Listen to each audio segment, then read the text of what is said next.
जनतेसाठी कुणाशी भेटणारा आपला चॅनल सत्यमुख।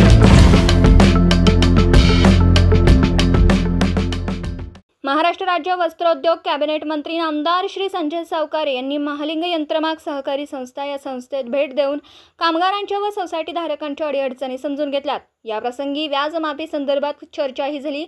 व्याजमाफी बद्दलचे निवेदन मंत्री महोदयांना देण्यात आले। यावेळी माजी आमदार सुरेशराव हळवणकर, महाराष्ट्र राज्य महासंघाचे अध्यक्ष अशोकराव स्वामी, आमदार अशोकरावजी माने, सोलापूर वस्त्रोद्योग आयुक्त पळसकर मॅडम, नगरपालिकेचे माजी उपनगराध्यक्ष तानाजी पवार, तिळवणी गावचे प्रथम नागरिक राजू पाटील, सतीश भाऊ डाळ्या, वीरशैव बँकेचे चेअरमन अनिल स्वामी, दिलीप मुथा सह पश्चिम महाराष्ट्रातील सर्व यंत्रमाग सोसायटी धारक उपस्थित होते। यावेळी पश्चिम महाराष्ट्र यंत्रमाग महासंघाचे अध्यक्ष सुनील तोडकर यांनी मंत्री महोदयांचे स्वागत केले। सत्यमुख प्रतिनिधी उमाकांत दाभोरे, इचलकरंजी।